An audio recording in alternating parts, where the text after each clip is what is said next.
All right, today we're going to take it from the early Baroque to the high Baroque.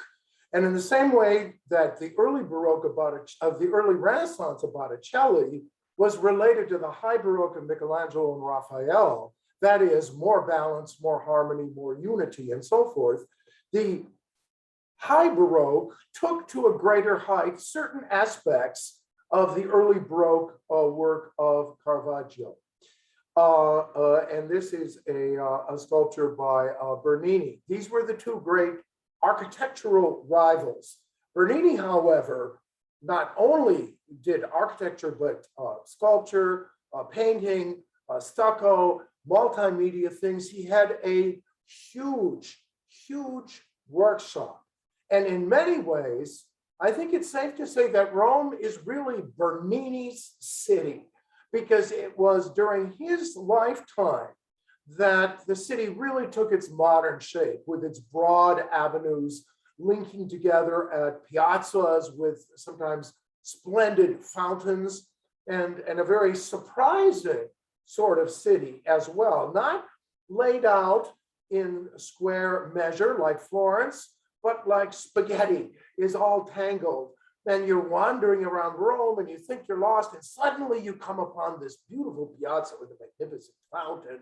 And it's a very Baroque city. It's a very surprising city. And it's not surprising that here was born the opera. Now, to understand the high Baroque in Italy, you really need to understand some of the background of the Reformation and the Counter-Reformation. And the Catholic Church, by the end of the 1500s, they realized that the Protestant Reformation that had swept through Northern Europe, first Germany, Switzerland, England, and so forth, the Netherlands, was not something that was going to go away by itself. So they had a council at the end of the 1500s called the Council of Trent, where they decided what to do about the Protestants. And so the Council of Trent kind of laid the foundations for the modern Catholic Church and what's called the Catholic Reformation, or sometimes the Counter-Reformation. And even though this is a more old-fashioned term, I think it's very useful in art history, because in a way, the whole thing is about countering everything the Protestants did. For example, Protestant ideas were less ceremony, more of a simple sort of a service, less costumes and incense and all that, simpler music, hymns that everybody could sing along with, instead of this, Renaissance polyphony. And not much art. There was a great distrust on the part of many Protestants, not all of them, but many of them, about art. That art smacked of Catholicism, and it smacked also of idolatry. When they go into a Catholic church and see all these images of saints and statues and so forth, it was thought to be bordering dangerously on idolatry. So these are the Protestant ideas. Welcome to a Protestant church. It's simple and plain, and there's not much art. Now, there was also an iconoclastic aspect of Protestantism. That is, they actually smashed statues. And these waves of art destruction swept through Northern Europe. And here is a scene from a Dutch church that's being denuded of its statues. You can see here some zealots are pulling down a statue. The stained glass windows likewise were done. And so there was a great anti-art aspect to many of the Protestant churches. The Catholic response was not to compromise with the Protestants, but to oppose everything they did. So they had more ceremony. The Mass would become more elaborate. It would retain the Latin language. There would be more elaborate music, including sometimes orchestras, multiple choirs singing in polyphony across the chancel, and lots and lots and lots of art. I like to think of the Renaissance as a nice, chaste vanilla bundt cake, but the Baroque is a big, rich chocolate cake with icing and marshmallows and nuts and fruits and everything imaginable to make it over the top. And this is very much the kind of aesthetic and so they realized the propaganda value of art, that art could move people spiritually. It was very much an art of the heart. It was a movement of the heart, not of the mind, not which Protestantism was more, in some ways, rational. Okay.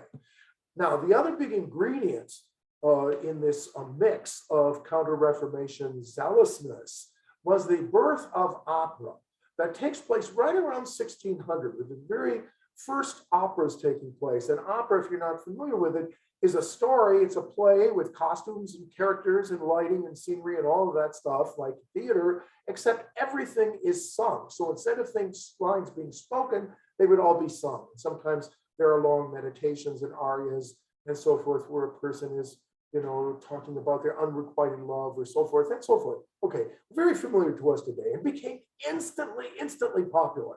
And in Italy, I tell you, every little town has its own opera company, and people really are into opera.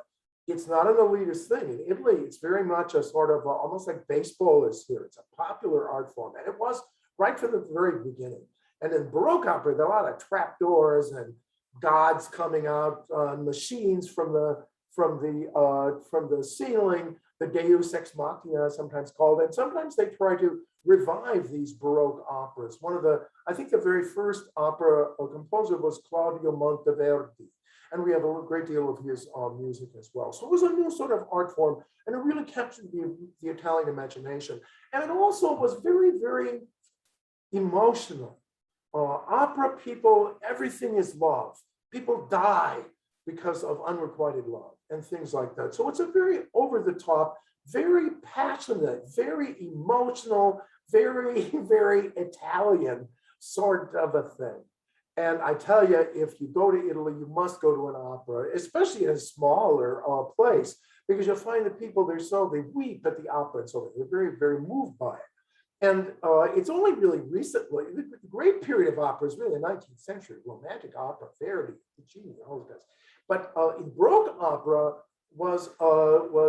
have only been revived really in the last 50 years. They've tried to do some of these Monteverdi and some of these early things. One thing we do know is they had very elaborate stage sets, and they utilized all the perspective tricks that they could to suggest deep space, or to suggest different sorts of spaces. And in this modern recreation of a Baroque opera, they've tried to recreate that sort of perspectival, illusionistic space that we can see in the background. Well, this whole thing, the lighting, the drama, the melodrama of it all, the passion of it, the storytelling, the orchestra, so forth, these things were very inspiring to the Baroque artists, and they had a mission from God, because they had needed to convince the Protestants that the Catholic Church was the true church, and this was really their mission. Now, Caravaggio, we looked at last week, he's really the progenitor of the whole thing, of the way Monteverdi is of Baroque music in some ways. It's contemporary, and we saw in this one, the Deposition of Christ last week, this sort of drama, the theatricality. Almost as if the Mary Magdalene is singing a high A in an opera in this tragic scene. But also that naturalism that gives us things like, dirty toenails and varicose veins, these sort of nitty-gritty, realistic things. These two aspects of the Baroque would be taken higher, but in different realms. So in Italy, they seem to center on the theatricality, but not the naturalism of Caravaggio. And so people of the high Baroque in Italy did that. The naturalism was followed up by the Dutch during the same century. We'll look at that during our next session. The grand master of this period, without any doubt or contest, is Gian Lorenzo Bernini. And Bernini commanded a huge studio. It was part of the workshop system. It was still under the workshop system. But like Raphael, who had 50 or 60, he had over 100 assistants and could just sketch out things, and his assistants would execute them. And so we see, as a result, that Bernini is credited with lots of work in every medium, in architecture, in sculpture, in fountains, in city planning, in everything. He's just kind of a universal genius of this period. And so let's get in and take a look at what he was doing. Well, it was that sense of drama that really drove Bernini. He wanted to really capture the drama of the moment. So in his David, his depiction of David, the biblical David, the shepherd boy who defeats Goliath, he shows him not in the, at the moment of triumph, like Donatello did, where he stands over the head of Goliath, nor Michelangelo's moment before he strikes. But Bernini chooses the moment that he's actually in motion. And so he captures the moment of highest drama possible. And he does it with this composition that has a sort of corkscrew composition, or if we look at it in a photo, as a diagonal, which is very dynamic. It's not the balance and harmony and order of the Renaissance, but a new dynamism and a new insight into human psychology. So you can see here Bernini's David bites his lip, steadies his aim and his view of his opponent in this gripping gaze, and bites his lip. It's really incredible. In fact, they were saying that when he was doing it, he was looking into a mirror to get this sort of emotions that he wanted on the face. I want to point out too how differently the hair is done. An interesting thing in Bernini is he has a lot of different sorts of textures and finishes, different levels of finish to his work that articulate a new tactile quality in his marbles that you don't see even in Michelangelo. Here are 3 shots of it, and I wanted to try to, by moving around the piece, you get to see this sort of unfolding corkscrew or like a spiral staircase sort of composition. As he backs up and then is about to fling it right directly into our space. And so this is a parallel to Caravaggio that we saw in our last lecture. Remember Bacchus handing that glass of wine right over the picture frame to us. That direct connection between our real world and the fictive world of the picture that was broken down by Caravaggio. And now Bernini's doing it with sculpture. And he is life-size. And so you almost feel like ducking when you see the dynamism of this sculpture. Through the magic of slides, I've been able to make it on the same size as the Colossus by Michelangelo from the High Renaissance, which is 18 feet tall. Bernini's David is about 5'10" something. It's life size, which adds to its realism and adds to its dynamism. He really occupies the same scale and the same space as you. But Michelangelo's David, his body is poised to move into action. His eyes have caught the eyes of his opponents, which he zeroes in on with a great intensity in Terribila, but at the same time, he's removed from us. He seems to be in another world entirely, a world of giants, a world of fantasy, a world of the Bible, a world of long ago, a world of eternity, right? A world of a mythological, almost sort of a world. But Bernini's David is life-size.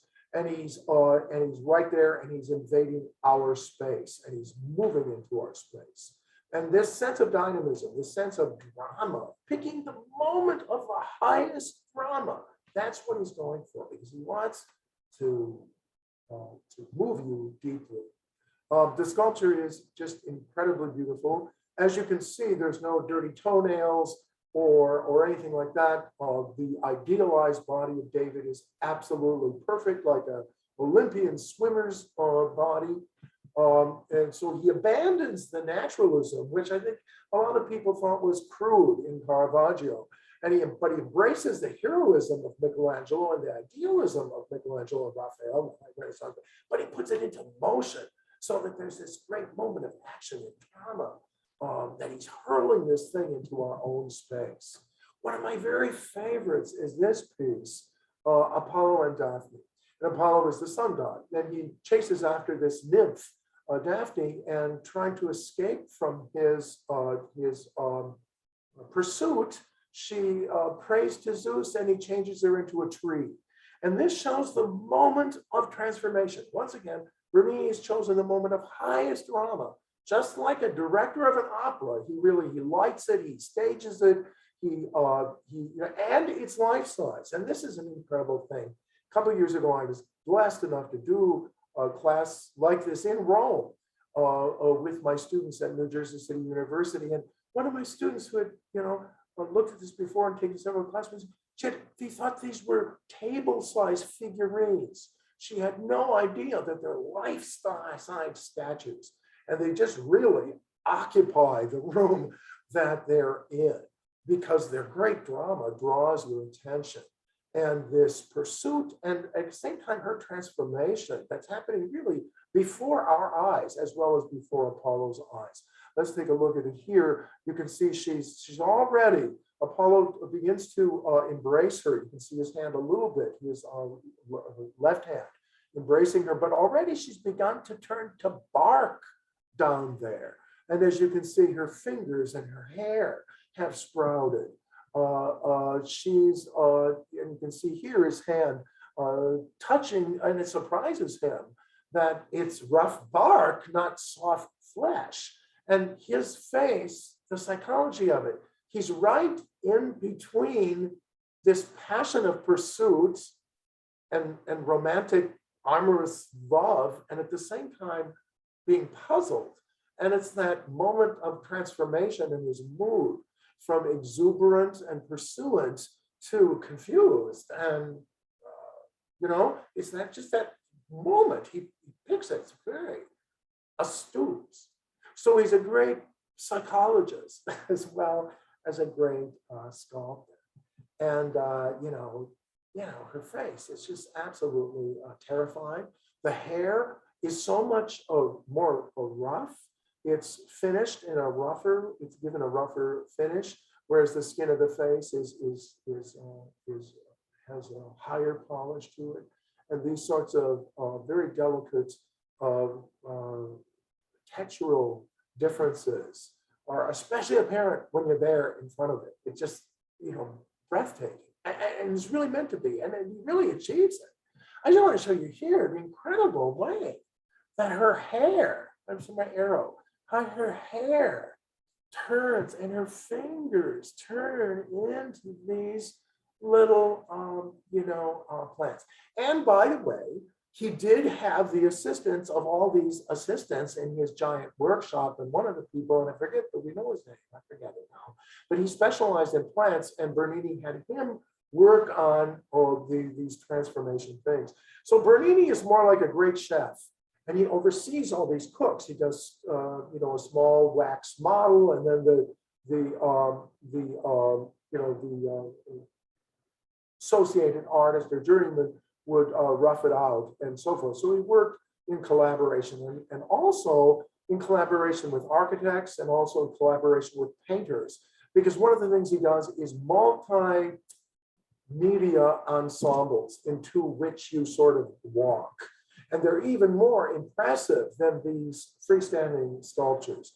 But I mean, really, this is really, I don't think he ever reaches this level again in his career of that moment of transformation that happens there, just slips right out of his hands. It's just incredible. But I think one of his greatest jewels is this little tiny shrine church, Santa Maria della Vittoria, St. Mary of the Victory. And it was actually, it's not really a parish church with a congregation and so forth. It's just a little shrine. And it's a very small church.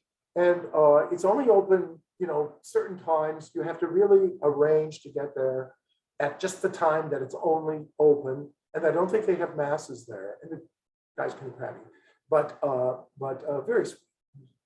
But it's a little shrine, and it was made for this victory. There were a victory in what's now Hungary over Protestants by the Holy Roman Emperor, the German Emperor. And so this began, and the Catholics won. And so this was a shrine dedicated to it. And so it's a little shrine church, and it has a little parish house. The interior is really an incredible jewel box. It's like opening up this jewel box. It's just this little rich thing inside. And I think that this photo doesn't capture the true drama of entry into this church, because actually this church is really quite dark. And in this photo, they brought in, photographers, and they've set up beautiful lights, and they've illuminated. And I'm glad they have, because you can really see the different textures. Look at the different types of marble: yellow marble, red marble, green marble. It's just incredibly rich, like that chocolate cake with all the nuts and fruits and everything in it. The only thing is, this is the 19th century painting, and here it kind of dampens the overall effect. But if you ignore that, it's very easy to ignore. It's not very good painting. You kind of grasp it. So that what you do, Italy's very, very bright. It's right there on the Mediterranean. There are palm trees in Rome, and it's very bright. And you come in from this very bright outdoors to this very, very kind of dark shrine. And it takes your eyes a few minutes to adjust to the level of light. And you notice there's this brilliant light coming in right above the altar. The altar faces east. And then especially, you can get in there like at 9 in the morning, or when the sun is still up there in the east, it really illuminates this beautifully. If we go in really close, it's this little tiny icon, this holy picture. I think it's Greek style, and it's the size of a postcard. And it's enshrined in this kind of blue stained glass, as you can see, and then surrounded by a nimbus of brass rods and of stucco, which is it's plaster impregnated with sand so that it's moldable and you can sculpt with it. It's a very it's a medium they used a lot in play, because it was much cheaper than marble, and you could work it really directly. So there's a lot of stucco work in a lot of these churches. And this, you can see, is this glorious aureola, this mysterious light that emanates from this icon. And this icon they brought into battle. They brought this little picture into battle, and they said it was through the intercessions of the Blessed Virgin, that, as pictured in this little icon, that really saved the day. And so the whole church is kind of shrined to that. I want to point out the ceiling, for example. And on the ceiling, you can see that it is lit, because there's a clear story up here of not stained glass, of clear windows, pretty much clear windows. And up here also the stucco angels. And you can do stucco when you put it up really high like that, because no one touches it. Stucco is more delicate, but it's easier to work. And he had all these assistants. So, he's not doing this all himself. He's just sort of supervising. Okay, so here's the ceiling, and this represents St. Mary Victorious. And we get another, I just want to give you a feeling for the way it fits into the architecture and the sculpture. You see how really the architecture is transitioned into the illusionistic space of the ceiling via the stucco angels and clouds and so forth that hover around that. And the idea in an illusionistic Baroque ceiling, and this is one of many, many, many of these, is that it's as if there's no ceiling, and you're just looking up right into the sky, and that the architecture ends, and you're looking at the scene high above.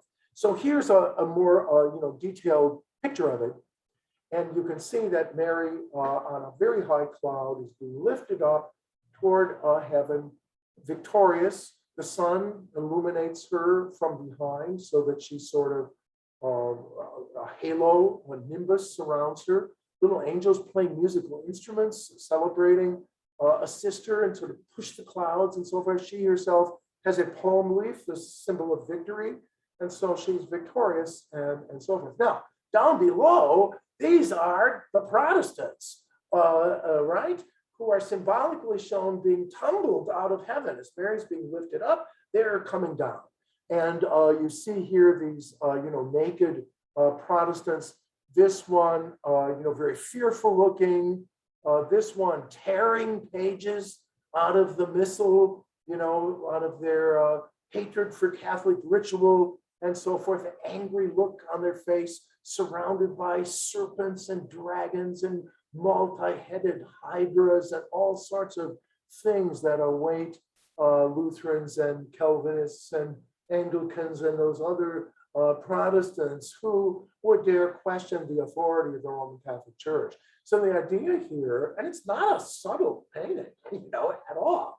It's a very kind of bombastic, operatic, highly persuasive sort of piece. And the idea being that, let's say you were some Lutheran, German, or Swiss, English merchant doing business in Rome, and you happen to come into the shrine, you might feel like, oh, this must be the true church because I'm so emotionally moved by it. So if the Protestants were distrustful of art, the Catholics were going to utilize art in every way they possibly could, and not in particularly subtle ways, but in very, very dramatic, very theatrical ensembles that surround you. And that's what I want you to give a feeling of here, because if you look at a Baroque statue, a Baroque painting, it's sort of, you don't quite get this feeling of immersion that you do in a place like Santa Maria della Vittoria. The highlight of the whole thing is that this side chapel to the left of the main altar as we enter, and it's this ensemble, which is the Ecstasy of St Teresa. And St Teresa of Avila was a nun, a mystical nun from the century before, from the 1500s, at the same time as Luther, same time as the Protestants, middle century. And she has all sorts of visions, and she writes them down of angels and demons and Mary and Jesus and all different sorts of things. Then one of her most vivid visions is an angel takes her by the scruff of the neck, has a hot arrow and plunges it into her chest over and over, piercing her heart, which hurts, but brings her to higher and higher levels of ecstasy at the same time. And she comes into mystical communion with her, excuse me, I'm sorry. I meant to unplug the phone. Okay, so in the center, we see the scene from her vision. The angel, this very beguiling sort of, 14-year-old boy, takes her by the scruff of her heavy gown. Notice the nun's heavy habit, kind of heavy wool, very earthbound, very heavy. A lot of gravitas really brings her down. By the way, he takes the ensemble. Notice how it doesn't sit on a pedestal. Rather, he attaches it directly to the wall so that it seems that she's floating on clouds that just kind of defy gravity. Now, the angel is, like I say, this boy, and he has on this very, very sheer, very, very light gown that is just blowing in the wind.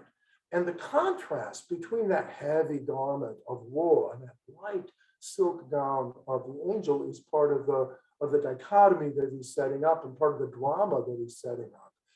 Look at the face of the boy. I love him. He's just mischievous. He's almost a Cupid in a way. And in fact, there are kind of erotic overtones to this. And I don't mean to be offensive to Bernini or anybody else, but that it does have a certain eroticism, the way her eyes roll back into her head. She's just lost in this ecstasy of communion with Christ.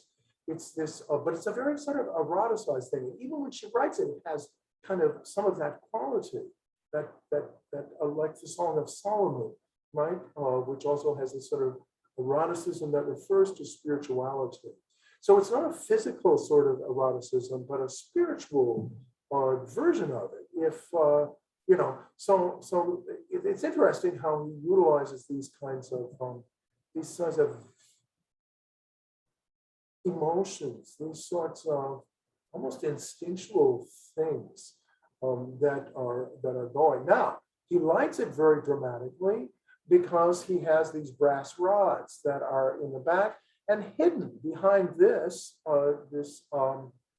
pediment is an oval-shaped stained glass window with amber glass. And so the amber light flows in, but you don't know where it comes from. It comes from behind that. And look at how interesting it is. Well, he takes this pediment, and he splits it it's split, and it seems to almost be opening, almost like a little curtain would open. And here is this scene of St. Teresa in ecstatic union with the eternal.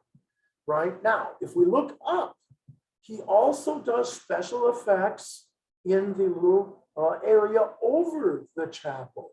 He utilizes stucco here so that it actually overlaps the actual window, and he paints. He doesn't paint it. He has people working with him. He supervises it, he designs it, he approves it, and so forth, but he has people working under him. So he very rarely turns paint directly to painting. But he always has, really competent people that can carry out his that are really good and can carry out his vision. So he's really the director. He really is like an opera director in many ways. And so you can see the angels and the clouds are coming down, and the heavens kind of open up, that Baroque ceiling sort of thing, that there's no ceiling to this chapel. It's just opens up into the sky, and the dove of the Holy Ghost comes kind of floating down out of this golden luminosity. And all in here are stucco angels, three-dimensional stucco angels.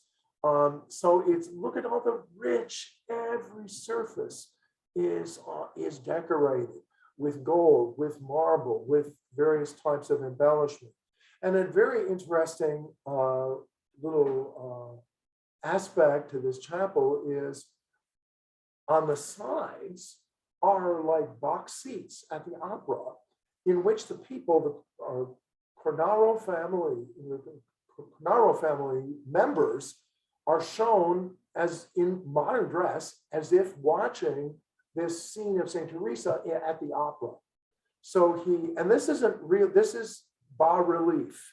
It looks like it's going back in space, but it's this perspective illusion done sculpturally. I think I have another one on this side. There's actually one of them looks at you, and I couldn't find a photo of him looking, but if you're standing there, he's looking at you like, what are you looking at, And they're very wrapped up in seeing the scene of the opera. And look at how detailed this fictional background is, how persuasive it is, how dramatic. So as I said, this piece is just in a multimedia, operatic, pull out all the stops to make it a convincing work of art that sweeps you up in the drama of this Catholic mystical sort of ecstasy of the saints. And this is another thing, the Catholics emphasize the mystical aspect of the religion. That is the part that wants to merge with God, which would merge with the deity. So the way that Hasids are sort of mystics of Judaism, or dervishes, Sufis are sort of mystics in Islam, Catholic nuns and that have devoted their life, and there's a mystical sort of pathway.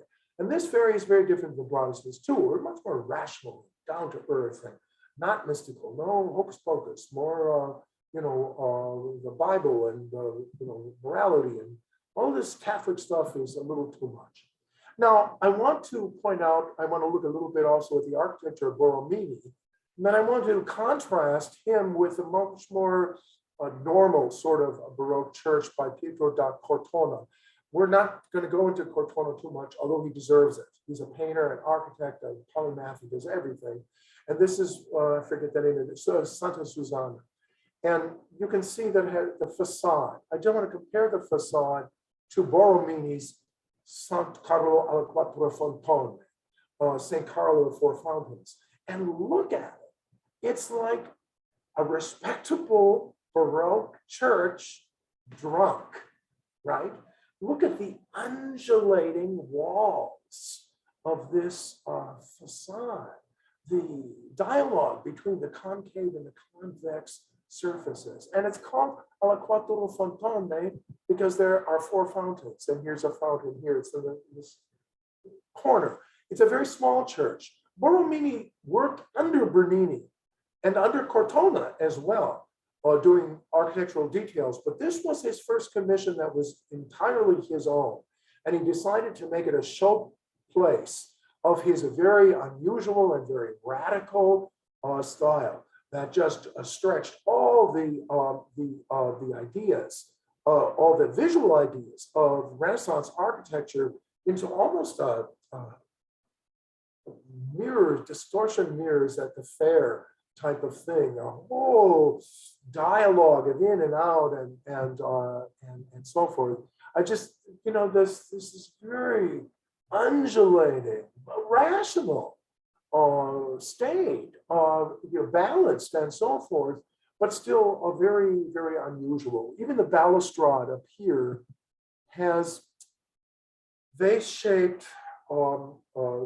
pillars to the railing, and some of them are this, and some of them are shaped inverted.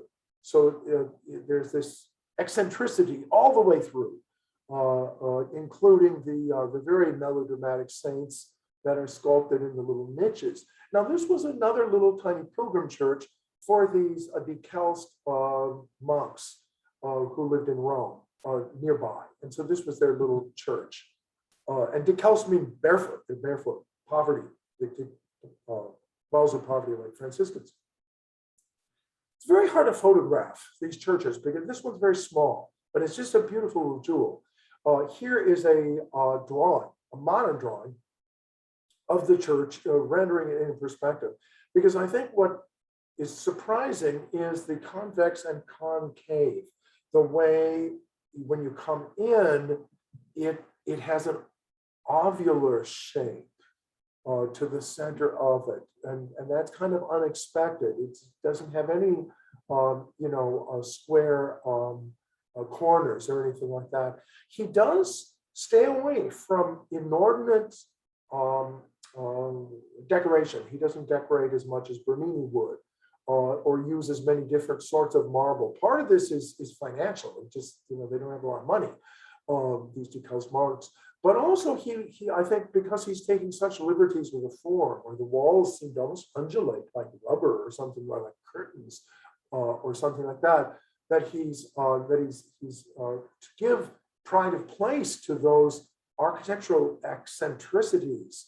He denudes it to a certain extent of the kind of superfluous decoration that Bernini indulges so much in, much to our delight. Also, if we lay down the floor and we look at it, it has an oval shape, and it has semi-domes, and then a dome in the very center with a lantern on the top. And this is interesting because he uses perspective. It's a very shallow dome, but he uses perspective to make it look as if it's a much higher dome than it actually is, because he reduces the size of these little decorative holes, reduce them in size, but our mind kind of sees them all as the same size and as being a very lofty sort of dome. So he's willing to use perspective to trick the eye. And Michelangelo actually did this. We remember if you saw in his, in the Campidoglio, for example, and other architectural things, but Borromini takes it way, way, way farther than anybody, and very much farther than Bernini. And he was seen as more eccentric, and he was seen by some people as having gone way, way too far. Another church is Sanevo, Sapienza. And this is another one that you go to Rome, you got to plan this out, because they're only open on Sundays and only for 10 o'clock mass or something like that. So when I was over there, I actually took my whole class to taught them what the mass symbolism is. And we taught them how to, act politely in the Catholic Church.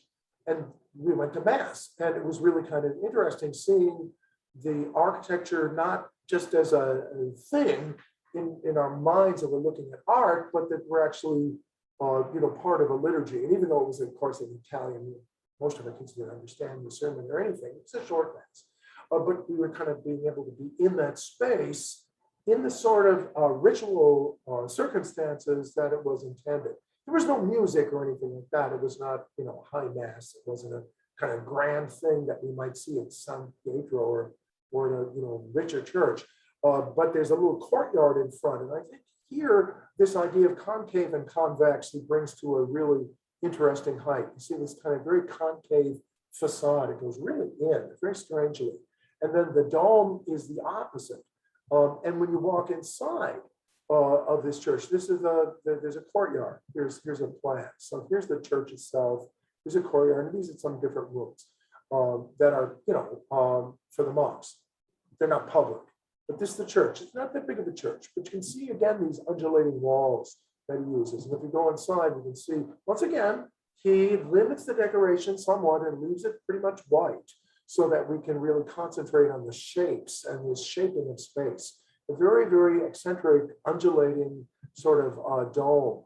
And this is the church. It's hard to get back far enough because it's not that big of a church, but it does have these colossal pilasters. And so it has a strangely enough, a sort of restraint to it. This is an old photo, but I think it captures the sort of symmetry, the symmetry and the sort of dignity and the theatrical. It almost looks like it could be the set for an opera. If you lay down on the floor and you look at the dome again, it's a very eccentric. It's not just a round dome, and is based on these forms that have a triangle.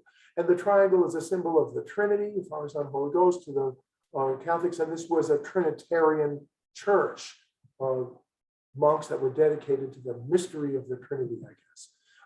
And so here, just more of this. It's actually fairly bright because of the white walls. It doesn't have that darkness. I think his most fascinating thing is this little corridor that's in a private residence, but you can go see it now, part of a museum. But it's an illusionistic corridor. It looks like it's much deeper than it is because each of these pillars gets a little smaller as we recede into the background. So here, for example, it looks like it's really a very long sort of corridor. But let me show you another photo of it with a person right there, you see. And so, because each pillar is a little smaller and a little smaller. So from this vantage point, and as you see someone, and I wish I had a movie of it, because you see someone come toward you, it's an unusual sort of illusion. Because even though he's getting bigger, he looks like he's getting smaller, because in relationship to the pillars, he is smaller. So it's, you have to go there to get the full effect of it. Bernini ended up stealing this idea later on. Well, speaking of Bernini, let's get back. Bernini is really the main guy here. Borromini is a wonderful guy, and he's very troubled. And maybe some people have said that he's manic depressive, that he might have had some sort of bipolar disorder. His life ended in suicide in his late 60s. Fairly successful, although very controversial artist. He dies by his own hand. He throws himself on a sword. So he was a troubled person, like Caravaggio before him. But he is usually agreed to be the superlative genius of this period in our own modern times, if not in his own time. But now most art historians, I think, see him as more creative and more daring and more influential than even Bernini. Well, Bernini's big masterpiece, of course, was San Pietro, St. Peter's on Vatican Hill in Rome. And one of the marvelous things that he did is, as you know, the church was originally designed by Donato Bramante and then taken over by Michelangelo and then several other people, including Carlo Moderno. And then Bernini was given the task of doing the piazza in front of it to make it a very magnificent piazza that could hold thousands of people. And so he brought in an obelisk from ancient Egypt to put in the very center of it. And it's often been compared to a mother's arm, sort of wrapping around it, because it doesn't have, there are no rooms or anything in that colonnade. It's simply a thing that shapes space. Now here is a view from the balcony in the facade. And you can see that there's a very, very long avenue that goes down like that gently rising hill of Vatican Hill out of Rome. And it was one of these scenes. See, this is an early drawing that Bernini made. And you can see there's other buildings. They were able to have the power of eminent domain, and they just bulldozed all these buildings. And he recreated the piazza as this incredible thing. It's hard from photos to get the true scale of it, because these, for example, are very large fountains here and here. And these little tiny dots are people. So it's at a very grand scale. It's the largest church in the world. And here you can kind of see the colonnade. And above the colonnade are all these saints, all the saints of the church. And these are all originally designed by Bernini and then carried out by his followers. And they're colossal. They're all very large. And you can see the columns are very large. There's a place in the very center from which they all kind of line up around you. But you get kind of an idea of the scale of it. As I said, there's no rooms in here. It's just a colonnade that goes, you can walk right through it. It simply shapes the space magnificently. And then when you come in, and here are the crowds that you'll always find when you go to St. Peter's in here. And by the way, I would advise going for Mass. Doesn't matter, if you believe it or not. It's just to kind of settle down and take the time to look around you and to kind of see it in the context of its original use. I think it's it's a worthwhile thing to do. And also sometimes the crowds quiet down when there's a service going on a little bit. It's a very large space. It's hard to really imagine the space, but if you could get Notre Dame Cathedral, it would, and you could beam it in, it would fit under the dome. So it's a truly huge space. And the hugeness of the space is a design problem, right, that he's faced with. Because Bernini, they said, do the piazza in front, the facade on the front, and also the interior, design the interior.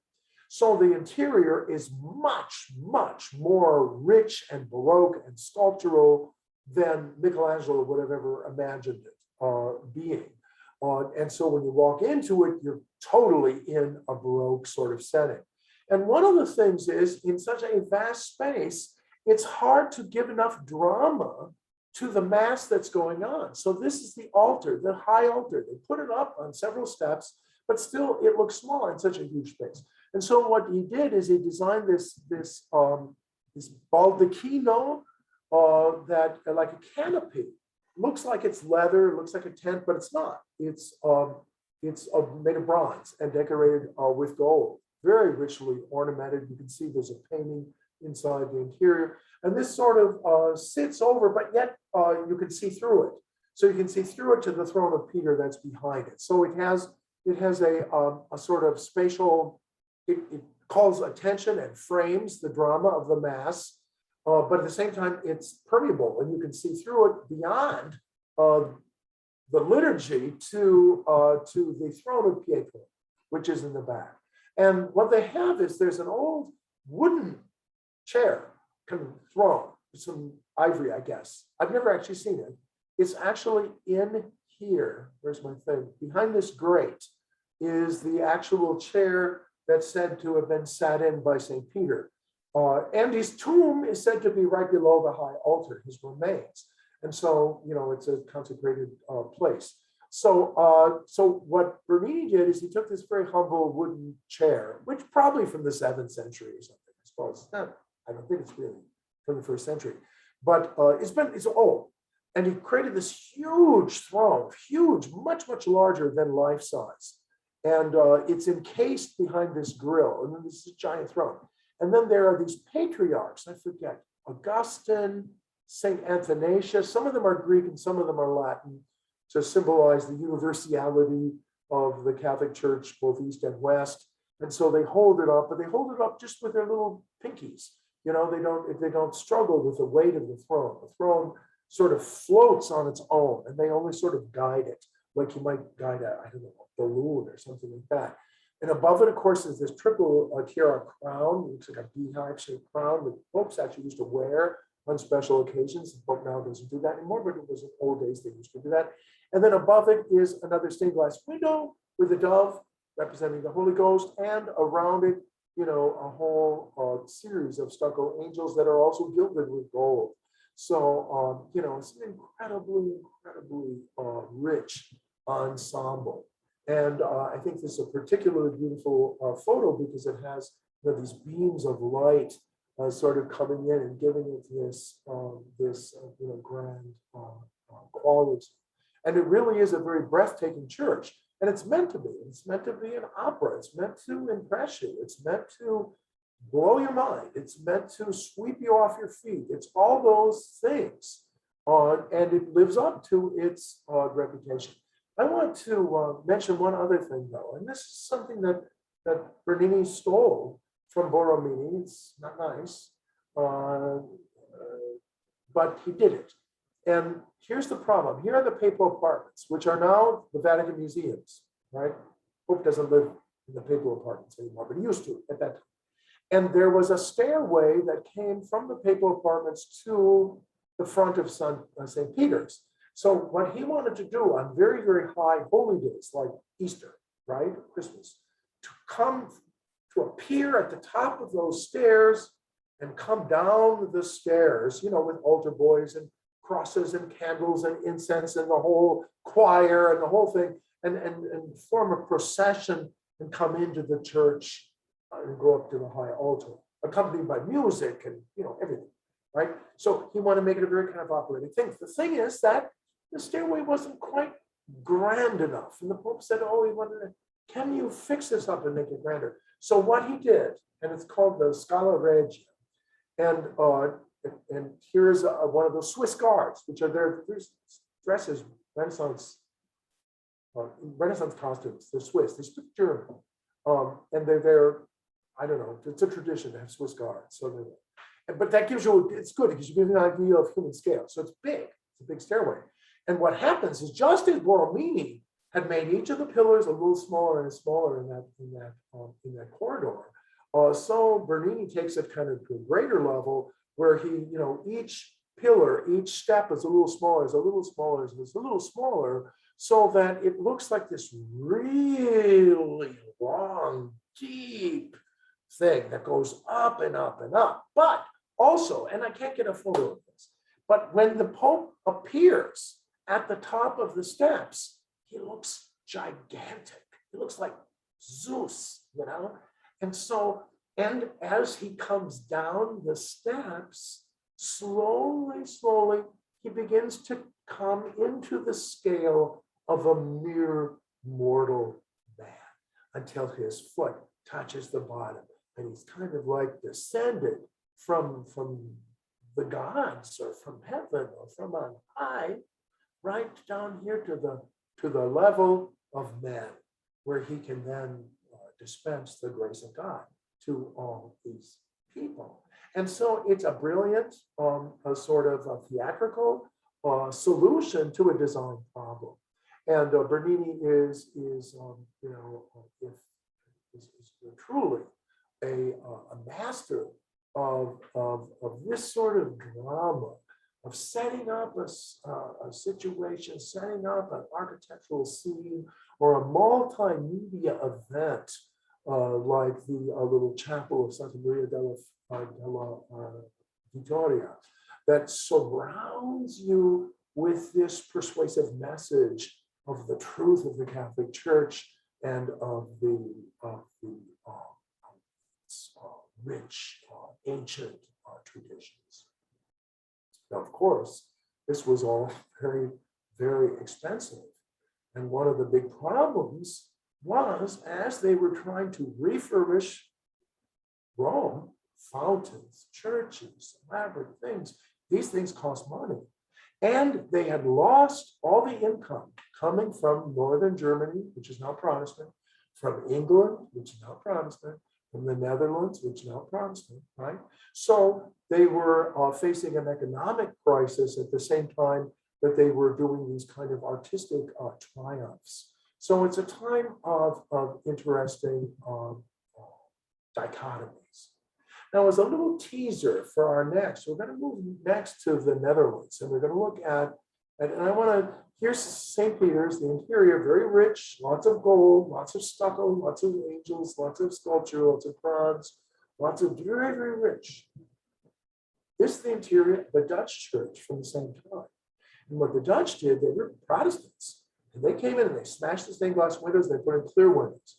They eliminated the tapestries, they whitewashed the murals, they took out the high altar and the statues and the candles and all that stuff, and they stripped them down to these almost modern looking churches that reflected a completely different aesthetic, a much more chaste, much more sort of rational aesthetic.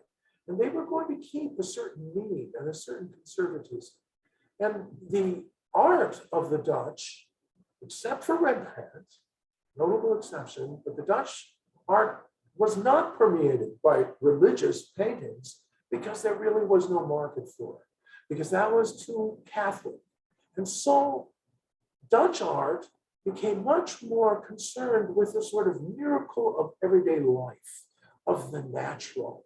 And this is a painting by Johannes Vermeer, one of the great masters of it. And it's almost like the light is so delicate and is so beautifully observed that the light has a significant spiritual sort of significance. So it's like a lot of the spirituality, a lot of the religious fervor that the Italians would put into sculptures and decorations and Baroque ceilings and so forth, the Dutch would see in the simplicity of everyday life. And that's what we're going to look at next time is genre art from the very different Baroque of the Dutch Netherlands. If you want to check out other things I'm doing, tune into my website. So this would be a good point to open it up for questions.